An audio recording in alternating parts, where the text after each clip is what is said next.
अस्सलाम वालेकुम। GHN news HD के साथ मैं हूं सादिया बतूल। शामिल करते हैं अब तक की अहम खबरें।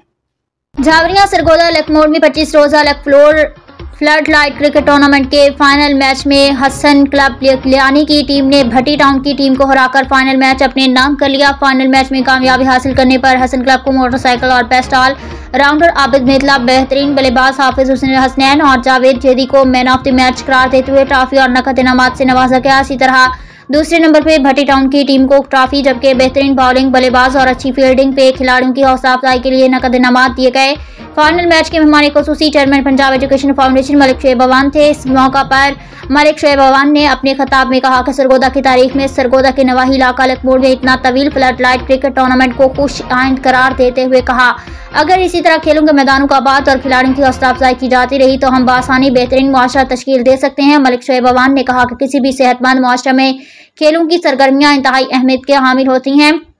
जिस्मानी तंदुरुस्ती, टीम वर्क और कायदाना सलाहियतों को फरोग देने में अहम किरदार अदा करते हैं। उन्होंने मजीद कहा कि पाकिस्तान मुस्लिम लीग नून के खेलता पंजाब विजन के मुताबिक ग्राउंड आबाद करना और खिलाड़ियों को हौसला अफजाई करना है और हौसला बढ़ाना है। हुकूमत ने हमेशा खेल और खिलाड़ियों की हौसला अफजाई और उनको बेहतरीन मौके फराहम करती आ रही है। इतना खूबसूरत और शानदार फ्लड लाइट क्रिकेट टूर्नामेंट करवाने पे महर अमजद अली लक, महर असदुल्ला लक, महर नसनाउल्ला लक और उनकी पूरी इंतजामिया टीम को मुबारकबाद देते हुए कहा, अगर इसी तरह के इवेंट करवाकर खिलाड़ियों की हौसला अफजाई की जाती रही तो इंशाल्लाह उन्हें ग्राउंड से मुल्क का नाम रोशन करने वाले खिलाड़ी पैदा होंगे। लिहाजा हमें ऐसे इवेंट करवाते रहना चाहिए। रिपोर्ट सफर अब्बास, तहसील रिपोर्टर शाहपुर, झावरिया।